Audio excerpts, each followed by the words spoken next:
거는 저희 가정에서 어떻게 하나님과 동행하는지, 또 교회에서 어떻게 하나님과 동행하는지, 또 직장에서 어떻게 하나님과 함께 동행하면서 제가 직장 생활을 해나가는지, 그렇게 세 파트로 나누어서 말씀을 좀 드릴까 하는데, 먼저 제 개인사를 좀 말씀드리면, 저는 고향은 전라남도 영암군 신북면 행정리 2구 373번지 송암부락에서 태어나서 거기서 20년 가까이 이렇게 살았습니다.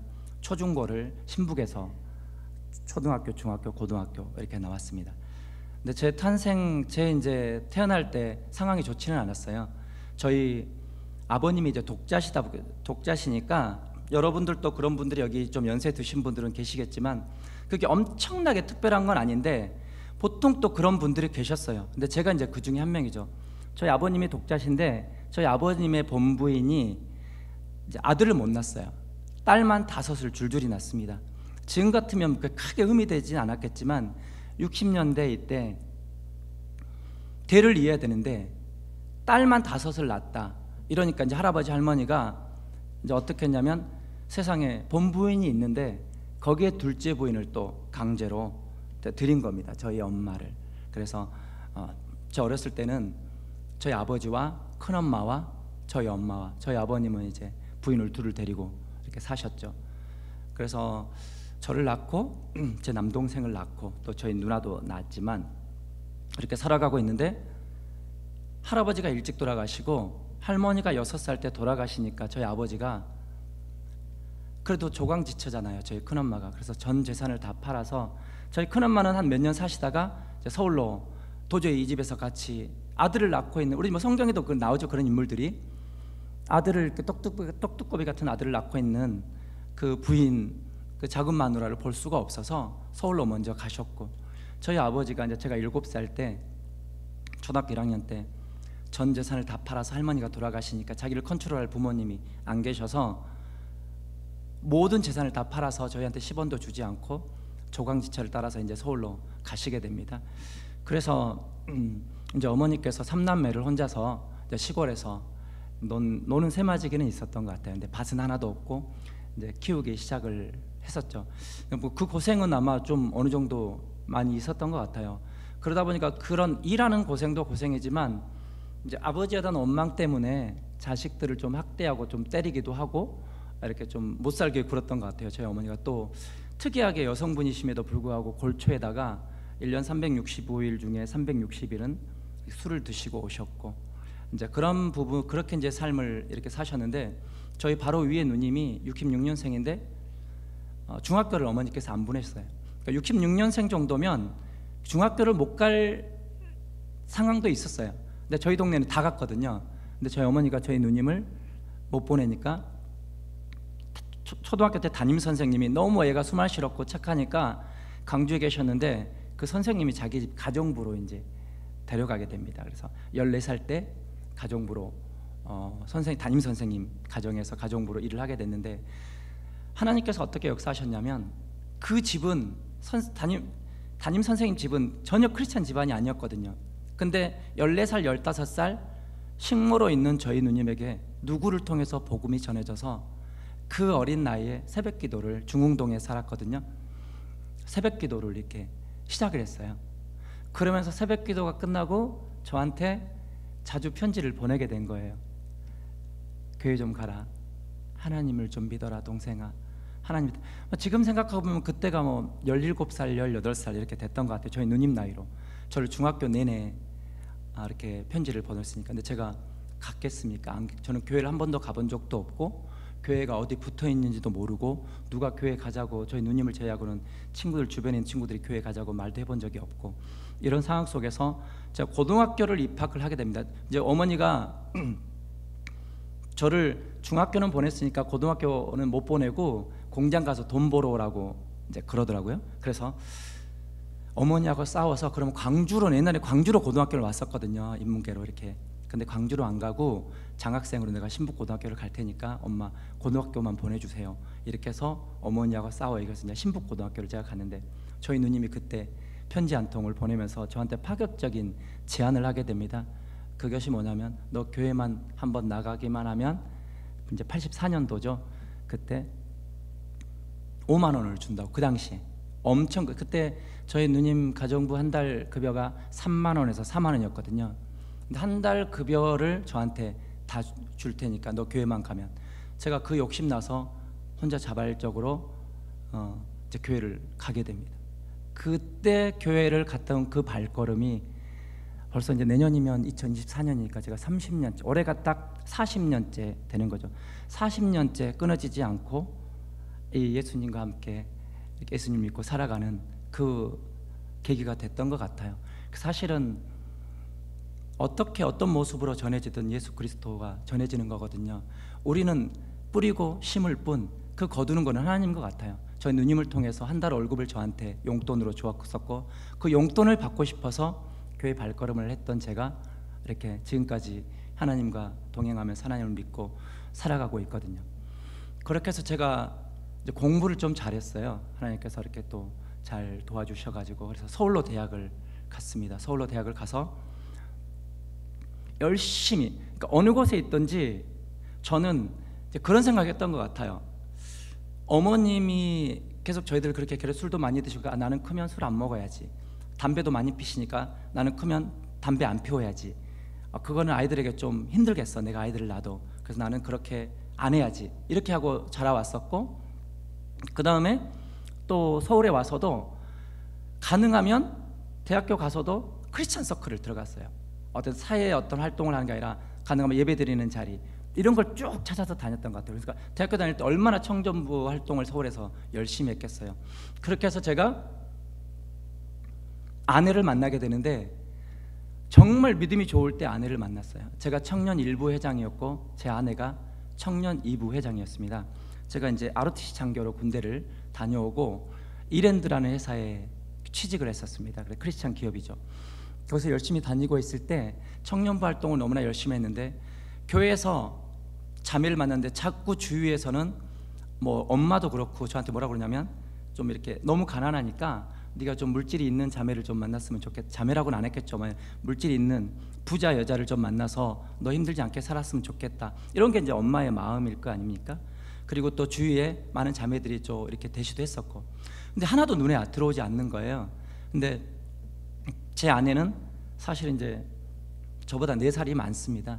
4살 많은 교회 누나를 제가 만나서 결혼을 했는데, 신앙이 좋다 보니까 다른 건 아무것도 안 보이는 거예요. 하나님을 잘 믿는, 제가 사실은 이제 배우자 기도 제목을 10가지를 가지고 있었습니다. 첫 번째는 하나님을 자기 목숨보다 사랑하는 여자, 그 다음에 머리가 긴 여자, 그 다음에 긴 치마를 즐겨 입는 여자, 이렇게 구체적으로 10가지를 놓고 제가 배우자 기도를 했어요. 그 다음에 밥을 먹을 때, 이제 어렸을 때 전라도에 살다 보니까 전라도 사투리를 쓰게 되잖아요. 젓가락으로 밥을 뭐라 그러죠?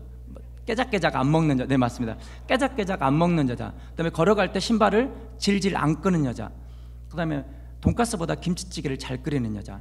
그다음에 시어른을 잘 모시는 여자. 이렇게 해서 10가지를 넣고 정말 열심히 배우자 기도를 했었던 것 같아요. 근데 대부분의 자매들은 그 기도 제목을 나누잖아요. 청년부 나누면, 어머 오빠, 그런 여자가 어딨어 세상에, 10명의 여자를 만나서 다 합쳐야 되겠네. 지금 뭐 조선시대 뭐 춘향이를 만나려고 하는 거야? 이렇게 했는데 제 아내만큼은 그렇게 대답해주지 않는 거예요. 뭐라고 하면, 이거 알고 계시면 도움이 됩니다. 제가 마음에 드는 남자가 어떤 기도 제목을 말했을 때 어떻게 여자가 자매가 대답을 해야 되는지, 제 아내가 뭐라고 대답을 하냐면, 저한테 나누니까, 어머, 나도 여자지만 여자는 그래야 된다고 생각해. 정말 그런 여자가 어디엔가 분명히 있을 거야. 나도 같이 기도해 줄게. 이렇게 저한테 대답을 하는 거예요. 그래서 제가 좀 마음이 이제 갔어요. 그래서 그 자매랑 제가 결혼을 하게 됩니다.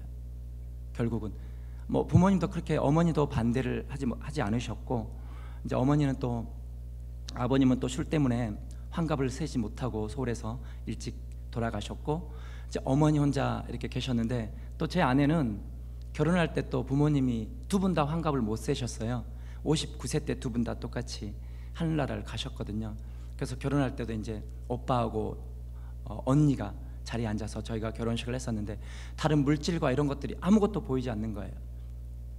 그래서 하나님을 잘 믿는, 그거 하나면 됐어요. 그러니까 하나님을 잘 믿는 걸 보니까 9가지는 그렇게 보여지지가 않더라고요. 그게 다 오케이가 되는 거예요, 저한테. 그래서 제가 프로포즈를 했고 결혼 약속한 지 6개월 만에 결혼을 하게 됐습니다. 근데 이렇게 잘 믿는 남녀가 결혼을 해서 저는 부부싸움을 한 번도 하지 않고 천국 갈 줄 알았거든요.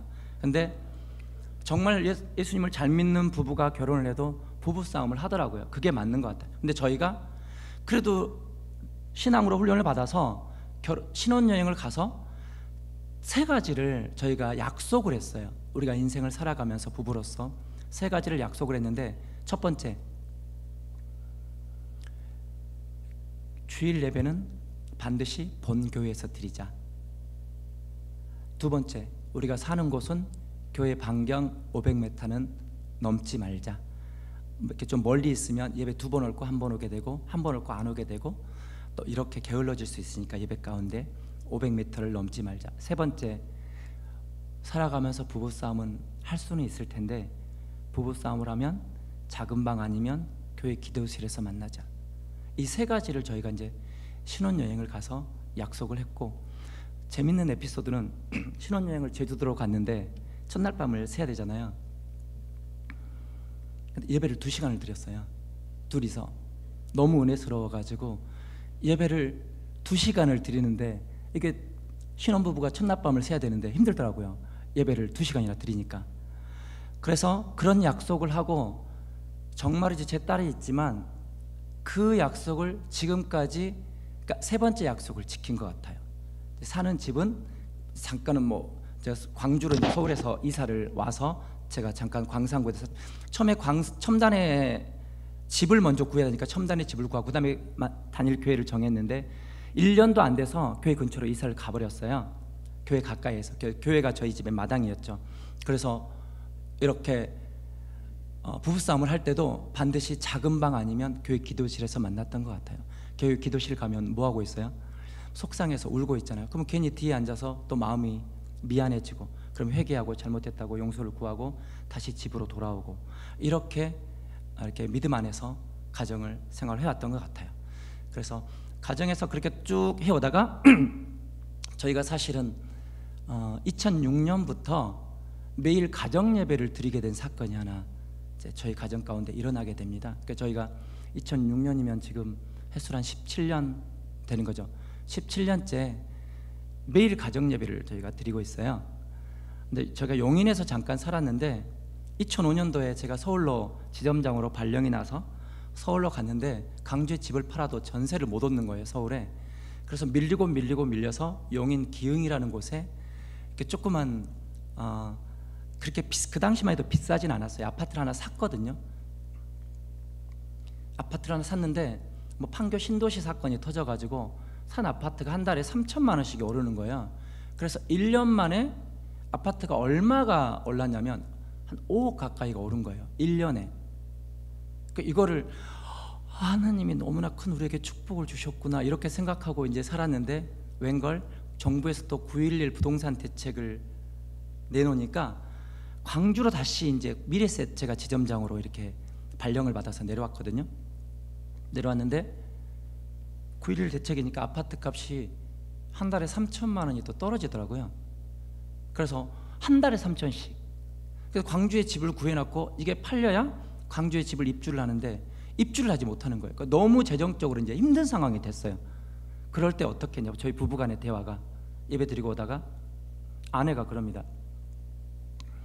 자기 안 되겠어. 이스라엘 백성이 여리고성을 돌듯이 아파트 단지를 내가 돌면서 기도해야 되겠어. 아파트 팔리도록. 이렇게 저한테 제안을 하는 거예요. 그래서 제가 믿음이 약했는지, 그때 그 이스라엘 나라 그때 그 이야기지, 지금 빨리 그 부동산 여기저기 좀 몇 군데, 3군데 내놓으면 10군데 내놓고 이렇게 해야 확률이 더 높아지지. 기도는 무슨, 예배 드리고 온 주일날 제가 그랬거든요. 그래서 제 아내가, 그래서 믿음의 여인이 참 가정에 잘 들어오면 그 가정을 믿음으로 살리고 가정을 이렇게 믿음으로 세우는 것 같아요. 그래서 저희한테 뭐라고 그러냐면, 그러면 자기는 애들 데리고 올라가, 나 혼자 돌게. 그렇게 하면서 제 아내가 그 아파트 동을 그날부터 돌기 시작했어요. 2바퀴 3바퀴씩. 3일 만에 아파트가 팔렸습니다. 그래서 우리가 어떻게 보면 세상적인 논리와 지식과 이런 것들로 많은 것들을 해결하려고 하지만 사실은 기도 외에는 이런 이유가 없다라고 우리는 성경에서 읽으면서도 자꾸 성경의 방식대로 하지 않고 세상적인, 저야 이제 공부도 많이 했다고 그러죠. 제가 사회적인 경험도 많이, 제 아내는 그냥 전업주부였거든요. 그러니까 제가 사회활동도 많이 하지, 그러니까 그런 어떤 경험들과 지식들로만 저는 해결을 하려고 하고, 제 아내는 오로지 기도, 신앙, 하나님께 간구함, 이런 걸로 어떤 것들을 해결하려고 했을 때는 항상 해결은 아내의 방식이 이기더라고요. 그래서 그때 저희 가정이 뭐라고 다짐을 했냐면, 오늘부터 가정의 재단을 쌓아야 되겠다. 그게 2006년도였거든요. 그 지금까지 매일, 어쩔 때는 한용운 사랑잔치라는 걸 하게 되잖아요. 저희도 지금 예배를 3번 드리죠, 주일날. 그러면 누구 일부 예배 세 가족이 온대. 그럼 일부 예배 드려요. 또 2부 예배 세 가족이 온대. 2부 예배 또 드려요. 3부 예배 드려요. 또 오후 예배 드려요. 그리고 집에 오면 그날은 또 제가 그러죠. 자기야, 오늘은 예배를 4번을 드렸으니까 오늘 가정 예배는 좀 패스하자, 이렇게 이야기를 해도 양보를 안 하더라고요. 그건 그거고 가정 예배는 가정 예배니까. 그래서 저희가 그때부터 지금까지 가정 예배를 이렇게 빠지지 않고, 어쩔 때는 제가 출장을 가면, 아이들 어렸을 때는 출장 가면 저한테 전화를 해서 제가 이제 마무리 축복 기도를 전화기로 해서 가정 예배를 마치고 이렇게 했던 것 같아요. 그러니까 여러분들께서도 지금 청지기에 대한 교육을 하고 있잖아요. 사실 교회에서도 청지기가 필요하지만, 그러면 가정에서의 청지기는 누구냐? 어떻게 보면 가장이거든요. 그 청지기적인 역할들을 굉장히 잘 해야 되는데 어떻게 해야 되는지를 우리가 잘 고민하면서 잘 세워야 된다고 생각을 합니다. 아이들을 키울 때도 저희가 이제 딸아이가 97년생, 아들아이가 98년생입니다. 근데 저희는 공부에 대해서 그렇게 많이 뭐 강요를 하지는 않았어요. 왜 그러냐면, 아까 목사님께도 말씀을 드렸는데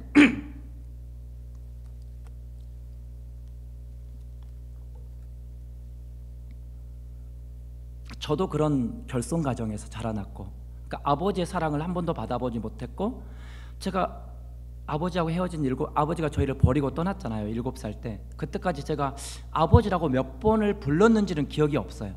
그러니까 아버지에 대한 어떤 사랑, 정, 애틋함 이런 게 없는 거예요. 그러니까 어머니는 그 한으로 인해서 자꾸 저희들을 못 살게 구셨고, 그럼 제 아내도 아버지가 유부남인 걸 속이고 평양에서 피난 온 제 장모님하고 이제 일을 낳은 거예요. 한 번도 제 아내는 아버님이 돌아가실 때까지 아버지하고 같이 밤을 새서 그 집에서 자본 적이 없는 거예요. 저녁에 왔다가 다시 자기 집으로 돌아가고 본처가 있는, 그렇게 삶을 살아왔기 때문에 남자에 대한 배신감, 이런 것들을, 그러면 그 저희 장모님이 나는 속았네, 나는 속았네, 그런 노래가 있잖아요. 그게 저희 장모님의 18번이었다는 거죠. 그래서 그런 가정에서 자란 아내, 또 저와 같은 가정에서 자란 남편, 그러니까 아빠의 역할이 무엇인지, 엄마의 역할이 무엇인지, 부부라는 게 도대체 무엇인지, 우리가 성경적인 어떤 지식은 있고 믿음은 있다고 하지만 현실에서 적용은 어렵잖아요. 극동방송에서 활동하다 보면 기도 제목들이 올라오는데 저는 깜짝 놀랄 때가 있습니다. 어떻게 기도 제목을 올리냐면, 결혼할 자녀가 있는데 의사 남편 만나게 해주세요, 어떤 남편 만나게 해주세요, 이렇게 올리시는 기도 제목도 있더라고요. 근데 저희는 그런 것들을 어디서 배워본 적도 없으니까 광주 오자마자, 이사 오자마자 제가 아버지 학교를 등록을 했습니다. 아버지 학교를 등록하고 어린 나이에 등록을 했어요. 아이들 어렸을 때, 아이들이 이제 4살, 3살 때 광주 이사 왔거든요. 바로 얼마 안 돼서 제가 아버지 학교를 등록해서 아버지는 어떻게 해야 되는지를 배웠고, 그리고 한참을 제가 스텝으로 봉사를 했었고요. 제 아내는 어머니 학교 1기를 등록하고 10년을 어머니 학교 스텝으로 봉사했고요. 저희 부부가 부부 학교를 또 수료하고 같이 부부 학교를 저희가 스텝 봉사를 오랫동안 했고, 그 다음에 결혼을 이미 해버렸으니까 저희가 결혼 예비 학교는 갈 수 없고 결혼 예비 학교를 또 진행하는 스텝으로 저희가 몇 년을 또 봉사를 했거든요. 정말 그런 것들을 통해서 아버지는 이래야 되고 어머니는 이래야 되고, 다 크리스찬, 예수 그리스도 안에서 아버지는 어때야 되는지, 어머니는 어때야 되는지, 부부는 어때야 되는지, 가정은 어때야 되는지, 이런 것들을 저희한테 가르쳐, 거기서 배웠어요. 뭐라고 배웠냐면, 하나님이, 여러분들도 자녀들이 있으실 텐데 하나님이 우리에게 우리 자녀를 주실 때 하나님이 세상을 두루두루 살피사 이 아이를 어느 부부에게 맡기면 정말 내가 원하는 대로 잘 길러줄까 하나님께서 고민하시다가 부부에게, 그래, 저 부부에게 이 하경이를 보내야겠다, 저 부부에게 이 하민이를 보내야 되겠다, 이렇게 해서 하나님께서 우리에게 보내주신 하나님의 것이지 내 것이 아니라는 거죠. 그런 생각으로 자녀들을 길러냈던 것 같아요. 내 소유물이 아니고 내 마음대로 때리고 내 마음대로 내 욕심대로 뭐라 하고 내 욕심대로 길러내고 이렇게 하진 않았는데, 일례로 저희가 고3이 되면, 고등학생이 되면 야자를 10시까지 막 의무로 하고 그러잖아요. 특히 고3이 되면 토요일도 학교를 오라고 그러잖아요. 저희 고3이 돼서 선생님한테 말씀을 드렸어요. 선생님, 저희 아이들은 일주일 내내 야자는 못합니다. 하루는 일찍 좀 보내주세요. 이렇게 부탁을 드렸어요. 선생님께서도 흔쾌히 보내주시더라고요. 그래서 하루는 빼서, 그랬지? 학교 다닐 때 빼서 너희들이 동전 노래방 가고 싶으면 동전 노래방 가. 근데 PC방은 아이들이 한 번도 가본 적이 없어요. PC방은 한 번, 사실은. 그 다음에 농구를 하고 싶으면 농구를 해. 공원에 가서 놀고 싶으면 놀아. 친구들을 만나고 싶으면 친구들 만나고. 그래서 하루는 온전하게 고3 때도 그냥 놀고 이렇게 저희들이 지내왔던 것 같아요. 그래서 지금은 그런 부분들에서 굉장히 아이들에게 제가 감사하고 믿음이 잃지 않고 지금까지 잘 생활해 준 것에 너무 고맙고, 가정에 대해서 또 감사한 거는 저희들 또 아이들이 배웠거든요. 성경에서 배웠고 교회에서 배웠어요. 아이들이 뱃속에 있을 때부터 배우자 기도를 시작을 했습니다. 지금 27년째 제 딸아이를 위해서 그러면 저희 가정이 배우자 기도를 했을 거 아닙니까? 제가 그런 이제 간증들을 몇 번 들은 기억이 나는 거예요. 어떤 부모님이 와서 간증을 하는데 자녀의 배우자를 위해서 기도를 하는데, 자녀가 배우자감을 딱 데려왔는데 내가 30년 동안 기도했던 그 모습 그대로, 그 배우자, 그런 간증들을 하신 분들 봤을 때 제가 너무 부러운 거예요. 그러니까 저도 그런 역사가 저의 가운데 있기를 제가 원했던 거예요. 근데 제 딸아이가 남자친구를 여러 번 좀 사귀었었는데, 제가 뭐 이렇게 좀 사귀어라, 이렇게 좀 사귀라 했는데, 결혼할 건 아니니까 아빠 걱정하지 마 그러더라고요. 근데 결혼할 배우자를 데려왔어요. 결혼할 배우자를 데려왔는데 정말 제가 입이 여기에 걸린 거예요. 제가 그게 바로 한 달 전 일이거든요. 입이 걸렸는데 제가 기도했던 그 모습 그대로 그 남자친구가 서 있는 거예요. 그러니까 제가 얼마나 감사했는지 몰라요.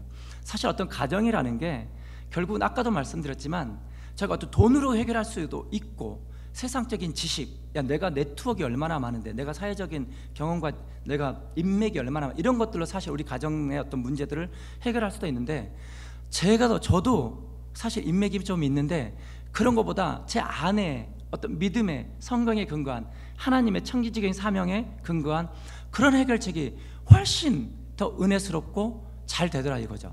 그래서 가정을 어떤 이끌어 나가는 청지적 사명을 감당할 때는 그런 모습이 훨씬 더 중요한 것 같아요. 그래서 제가 그 이야기를 좀 듣고 싶고, 마지막에 가정에 대해서는 제가 장로 피택이 이번에 이제 돼서 다음 달에 임직을 하게 되는데, 정말 감사하게 제가 너무 마음에 감동이 오는 사건이 하나 있었어요. 장로 이제 항존직 투표를 한다고 이렇게 공고가 떴잖아요. 근데 어느 날 식탁에서 저희 아이들이 같이 밥을 먹으면서 저한테 그러는 거예요. 아빠, 이번에 아빠 장로가 꼭 됐으면 좋겠어. 그래서 왜 그렇게 생각해? 우리들은 아빠 같은 사람이 장로가 됐으면 좋겠어요. 이렇게 아이들의 입에서 고백이 나오는데, 그 어떤 것보다 사실은 이렇게 보상을 받을 만큼 이게 너무 감사하더라고요. 물론 하나님께서 이제 해주시고 하나님께서 해주셨겠지만, 그 아이들에게 어떤 아빠로서 인정을 받고 아빠이면서 또 신앙인으로서, 교인으로서 자녀들에게 인정받는다는 것이 저에게는 가장 큰 기쁨이고, 장로가 혹시 돼서도 앞으로도 제가 주님 다시 오실 그날까지 저희 가정 가운데서 이러한 사명들을 가지고 이 역할들을 잘 감당해 나갈 것이고, 한 가지 지금 아이를 키우고 있는 어머니들에게 정말 도움이 될 만한, 저희 가정에서 실제 했던, 제가 하진 않았고 제 아내가 했어요. 너무나 큰 은혜가 됐던 일이 있는데 그게 뭐냐면 제 아내는 이사를 갈 때 반드시 아파트겠죠. 주로 아파트에 살았으니까 조건이 있습니다. 아파트 이사 갈 때 정문이 보여야 돼요. 그게 제 아내의 첫 번째 조건입니다. 저는 뭐 고층 이런 거거든요. 뷰 그러잖아요, 남자들은. 제 아내는 아파트 단지를 이사 갈 때 우리가 들어갈 집이 반드시 아파트 정문이 보이느냐 보이지 않느냐, 이거를 우선순위야. 그러니까 대부분 정문이 보이는 곳 이사를 갈 수밖에 없어요. 왜? 아내한테 지잖아요. 왜 그러냐면 초등학교 6년, 중학교 3년, 고등학교 3년, 자녀들이 12년을 학교를 가게 됩니다. 그러면 제 아내는 아이들을 문 밖으로 학교를 보내놓고 항상 베란다를 열어줬죠. 매일이면 12년을 매일 그 베란다에서 아이들이 정문에서 사라질 그때까지 화살 기도를 하더라고요. 하나님, 저희 아들을 축복해 주세요. 오늘 또 선생님과 좋은 관계 유지하고 아이들과 정말 예수 그리스도의 빛과 소금의 역할을 그 학교에서도 감당하게 하는, 그래서 지혜로운 아이들 딸이 되게 해주세요. 아이들이 아파트 문을 돌아서 눈앞에서 사라질 때까지 매일 화살 기도를 12년 동안 했던 기억이 있어요.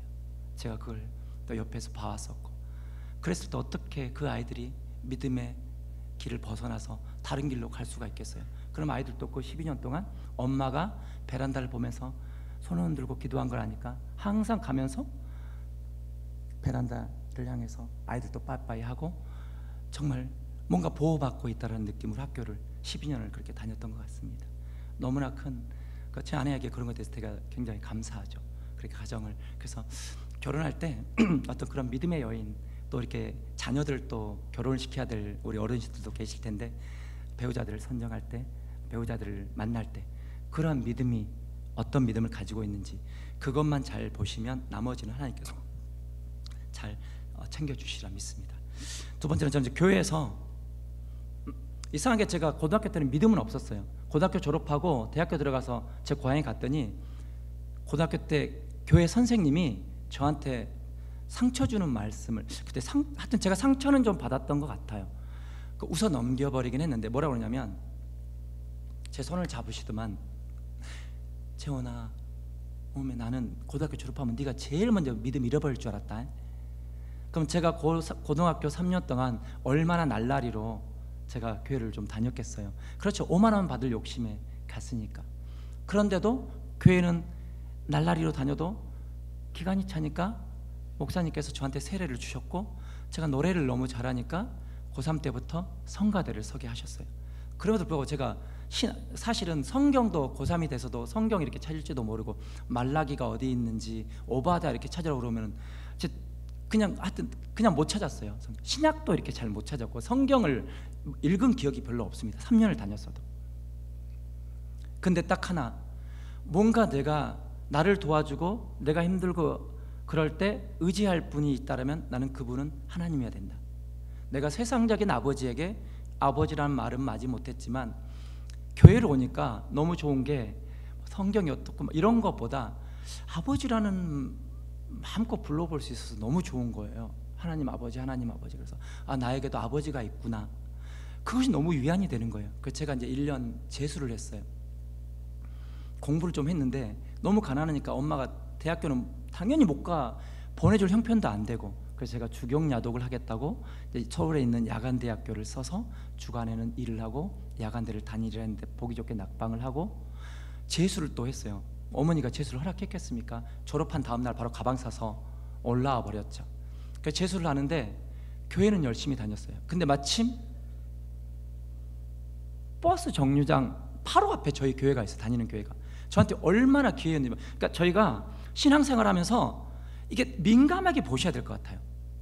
하나님께서 나에게 무엇을 채워주시고 무엇을 말씀이신지 대충 보는 게 아니라 민감하게, 버스 정류장 앞에 교회가 있어.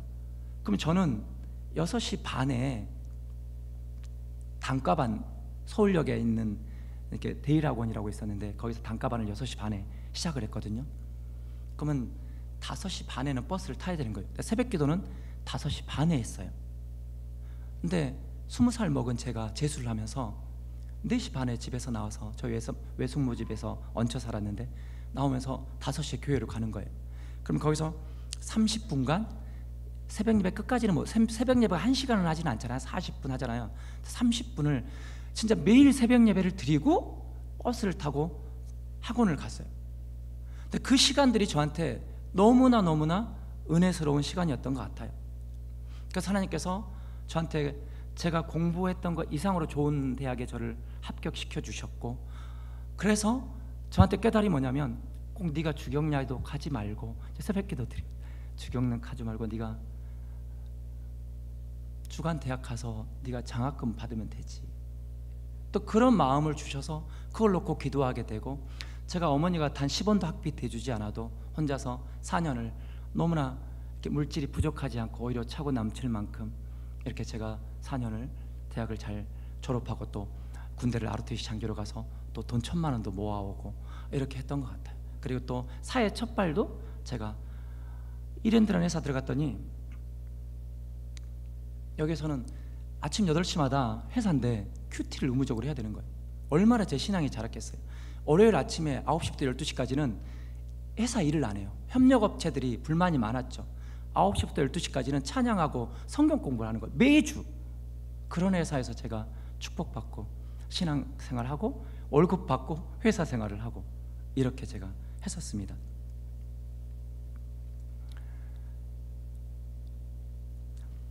그리고 저희가 이제 결혼을 하고 교회에서 어떻게 봉사하면, 지금은 저도 이제 교회에서 찬양 인도를 하고 여러 군데서 봉사를 하지만 안타까운 마음을 들, 이건 제 생각이니까 여러분의 생각과 다를 수는 있어요.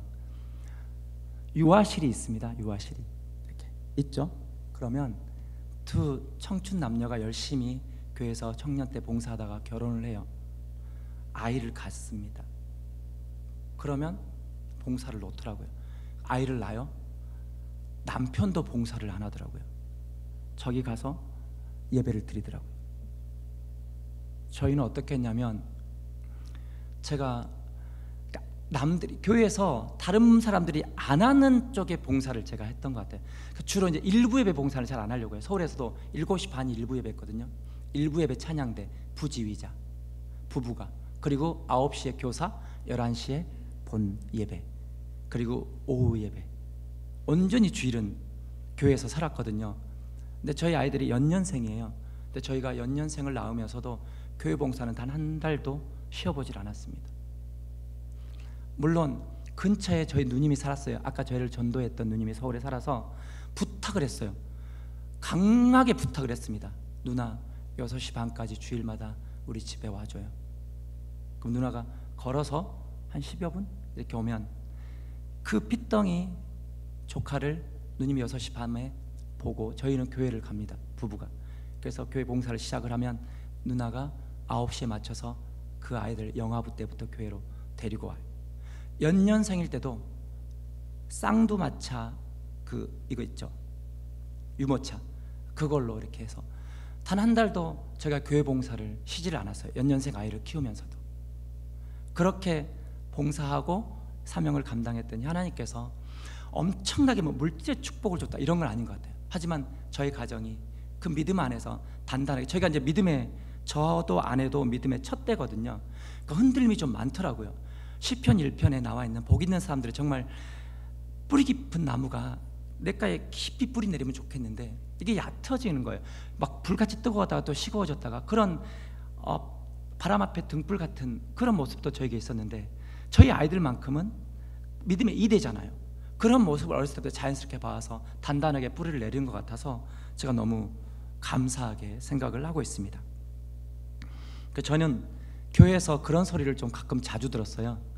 유 집사는 대단해, 어디에 가서든지 보여.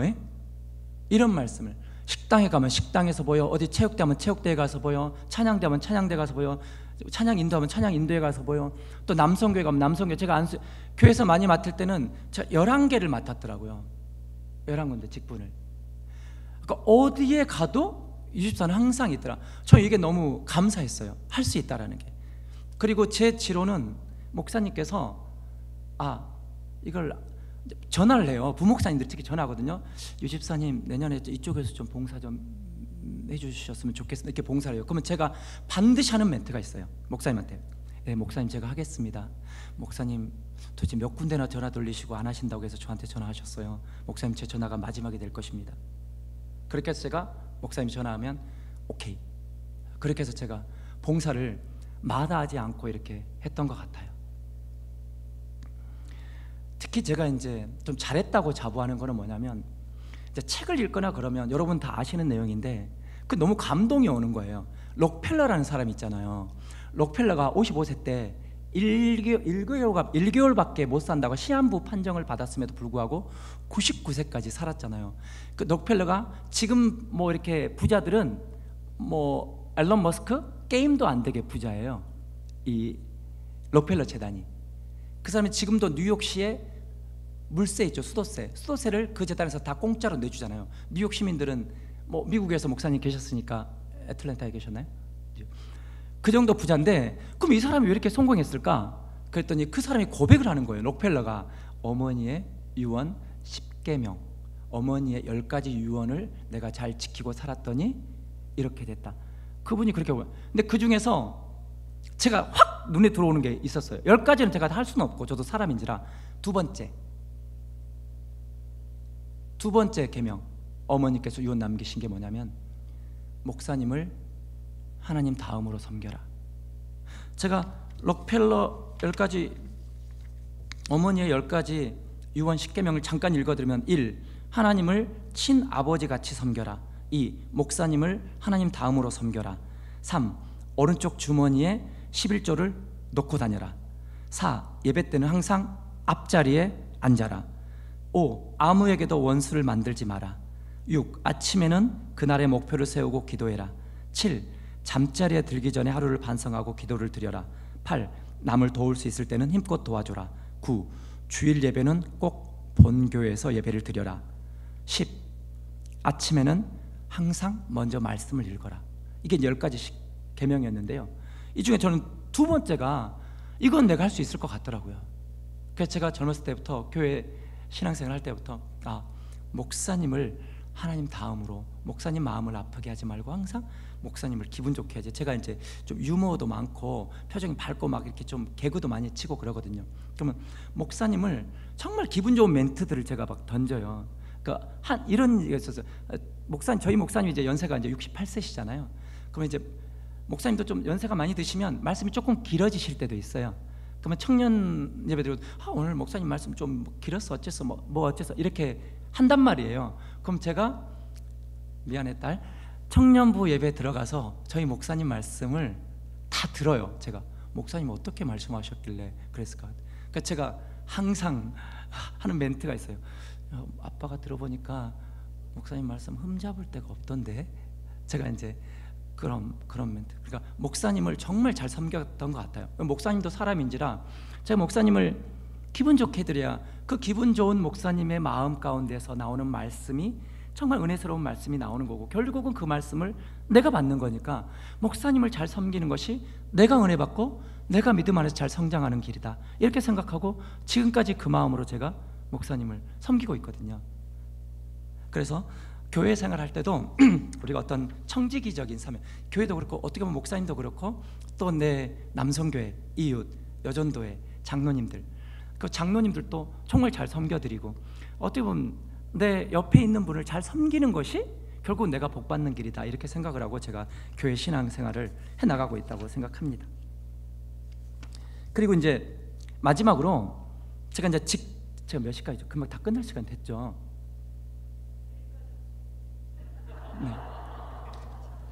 네. 아니 얼마 남지는 않았는데요. 제가 이제 직장에 대해서는 정말 제가 꼭 드리고 싶은 말씀이 있어요. 저는 사실은 이랜드에서 직장 생활을 하다가 제가 원해서 보험회사로 옮겼어요. 98년도에. 왜 보험회사로 옮겼냐면 94년 제가 이랜드 입사했을 때 제 남동생이 24살 먹었는데 집이 너무 가난하니까 고등학교도 졸업 못했어요. 그래서 검정고시로 패스하고 저는 공부를 너무 좋아해서 계속 공부해라 이렇게 했는데 남동생이 형 우리 집에 학사는 형 혼자면 돼, 나는 돈 벌 거야. 그래가지고 언양어선을 탈까 어떻게 할까 하다가 여기 영광에 그 당시 90년대 원자력 발전소 짓는 곳에서 일용직으로 좀 많이 줬나 봐요. 그래서 법성포 거기 넘어가서 홍농 거기에서 일을 했는데 또 뭐 이렇게 놀다 보니까 자매를 만나서 둘이 동거를 했어요. 혼인신고를 하지 않고. 그러다가 어느 날 오토바이도 센터에서 하나 주워다가 타고 다니다가 밤에 어디를 갔다 오다가 트럭에 치여서 동생이 먼저 하늘나라를 가게 돼요. 24살에 가고 뒤에 타고 가던 재수 씨는 하반신이 마비가 되고, 이 사건을 겪는데 그 당시에는 CCTV도 없고 하다 보니까 그냥 경찰서가, 저도 이제 사회 초년생이라 저도 사회 물정을 모르잖아요. 경찰 아저씨가 갔더니, 참고로 저희 어머니는 이제 무학이셔가지고 글자를 이런 걸 모르시니까 제가 이제 다 일처리를 하러 갔죠. 경찰 아저씨가 저한테 한마디 하는 거예요. 아, 이거 뺑소니여서 그냥 뺑소니 사망 처리합니다. 예? 이렇게 하니까 저는 네 알겠습니다 하고 돌아와서 동생을 화장하고 산에 뿌리고, 그 재수 씨는 자기 집으로 돌아가고, 영광에 거기도 가난한 농군의 딸이었는데, 이 일들을 겪으면서 제가 사람의 가치라는 게 굉장히 있는데, 사람의 가치는 돈으로 환산할 수 없다고 그랬는데, 정말 귀하고 귀한 생명이 거의 이제 하반신 마비면은 보험 쪽에서는 80% 장애로 봐서 이제 보험으로 보면 사망으로 보거든요. 그 사망. 근데 제 동생도, 재수 씨도 보험도 하나도 없고, 오토바이도 센터에서 주워 타니까 보험도 가입 안 돼 있고, 뺑소니니까 자동차 보험으로도 보상이 안 되고, 그러니까 그렇게 됐는데 10원도 뭘 보상을 받아본 적이 없어요. 그 일을 겪었는데 누군가가 저에게 보험을 가입하러 온 거예요. 이런 데 다닐 때. 그래서 제가 너무 감동을 받아가지고 보험을 가입을 했어요. 종신보험이라는 거를. 그 보험 설계사의 권유를 듣는 순간 이건 내가 해야 되겠다. 아, 내 동생 같은 사람이 이 세상에 다시는 있으면 안 돼. 내가 뭐 보험 실적을 많이 하고 안 하고를 떠나서 예수님을 전하듯이 내가 모든 사람에게 보험이 필요하다고 전하고만 다녀야 되겠다. 이렇게 해서 제가 보험업에 뛰어들게 됩니다. 그 25년째. 근데 제가 뭐 탑 클래스 영업사원은 아니었어요. 뭐 보호망, 막 판매망 그런 거 해본 적이 없어요. 그냥 묵묵히 중상위권으로 이렇게 했는데, 하나님께서 저에게 어떤 복을 주시냐면, 영업을 잘하는 사람이 있고요, 관리를 잘하는 사람이 있어요. 그러니까 저는 하나님께서 관리자의 달란트를 주셨어요. 근데 제가 3년 영업을 하고 광주에 내려왔는데 저희 지점장님이 저한테 관리자를 해보려는 거예요.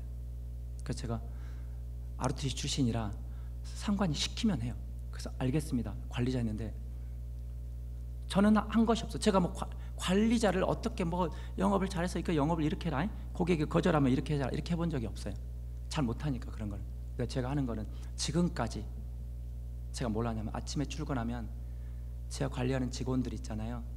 직원들 이렇게 증명사진하고 이렇게 직원 도표가 있거든요. 조직표가. 지금 저희 직원들이 한 60명 정도 됩니다. 제가 이제 데리고 있는 직원들이. 아침에 오면 한 5분 정도 직원들을 위해서 기도합니다. 내가 잘하는 걸 해야 되잖아요. 기도. 여러분들 직장이나 사업장이나 가시면 아침에 제일 먼저 컴퓨터를 켜고 뭘 하시나요? 혹시 커피 마시나요? 저는 자리에 앉으면 일단은, 정말 죄송한 이야기인데 어쩔 때는 1분 할 때도 있어요. 그냥 쑥. 그렇지만 좀 제가 하는 행위는 기도를 해요. 직원들을 위해서. 그 두 번째, 제가 뭘 잘하냐면, 직원들이 사무실에 들어오잖아요.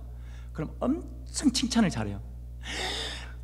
뭐 계약 해오잖아요. 그러면 우와, 제가 진짜 있는 그대로 해볼게요.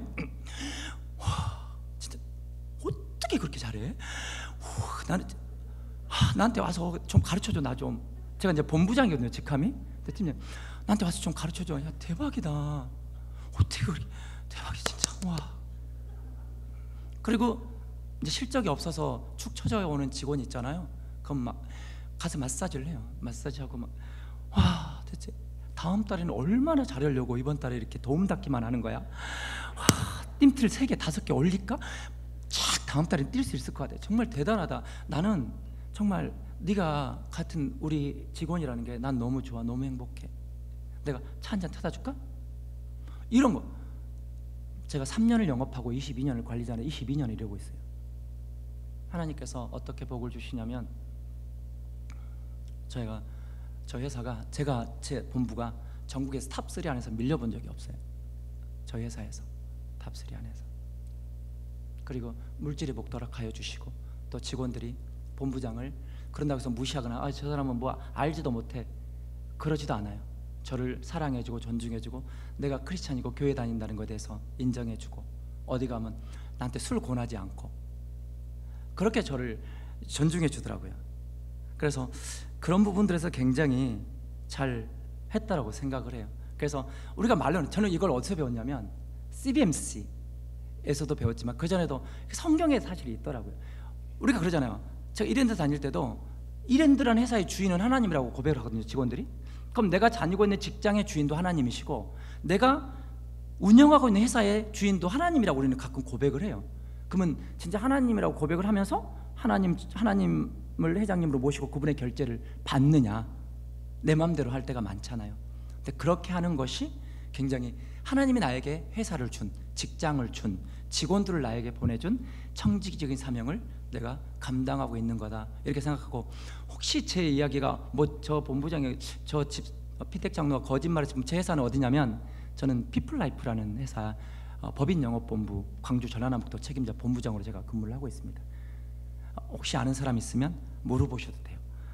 그리고 제 할 일은 오늘도 그러고 왔어요. 여기 오기 전에 일찍 나와야 되잖아요. 물티슈 가지고 직원들 책상 닦아주고 있어요. 본부장이 책상 이렇게. 어떻게 보면 저희 회사에서 이쪽에서는 제가 제일 높은 사람이잖아요. 근데 물티슈 가지고 직원들 책상, 그럼 본부장님 놔두세요, 제가 할게요. 그래서 나 이런 거라도 하게 해줘. 그리고 제가 물티슈로 책상 닦고 있고 그렇게 하고 있습니다. 그래서 마지막으로 제가 이제 하나님께서 저에게 주신 달란트가 있어요. 그게 노래입니다. 제가 지금은 약간 목이 좀 새서 그렇지, 아시잖아요. 제가 아시는 분들, 목사님도 아시는데 제가 9월 달에 전국 노래자랑 강주 북구 40년 만에 처음으로 북구에서 열렸죠. 제가 거기 나가서 제가 우수상 받았잖아요. 인터넷에서 혹시 이제 거기 오셔서 저를 보신 분도 계시겠지만 TV에서 또 보신 분도 계셨겠죠. 하나님께서 저에게 노래할 수 있는 좋은 목소리를 하나님께서 저에게 주셔가지고 제가 그걸 어떻게 사명을 감당하냐면, 저희 가정에도 목사님하고 같이 방송도 했지만 아이들이 어렸을 때부터 제가 내 식구가 시골 교회 찬양 사역을 좀 많이 다녔었어요. 근데 지금은 이제 아이들이 커서 각자 위치에서 찬양 사역을 하고 있고, 저는 지금 한 달에 한 번, 두 번씩 어르신들, 저희는 어머님이 72세 하늘나라 가셨고 아버님이 한갑 바로 전에 돌아가셨고 저희 장인 장모님이 두 분 다 59세 하늘나라 가셨고, 그러니까 어르신들에 대한 애틋한 마음이 있어요. 그냥 앉아 계시면 제 어머니 같고 제 아버지 같아서 주간보호센터라는 곳이 있던데 거기 가면 적게 앉으면 5분 정도 앉아 있거든요. 거기 와서 노래를 불러달래요. 1시간을. 제가 성심성의껏 1시간 동안 그분들 5분을 위해서 제가 노래를 부릅니다.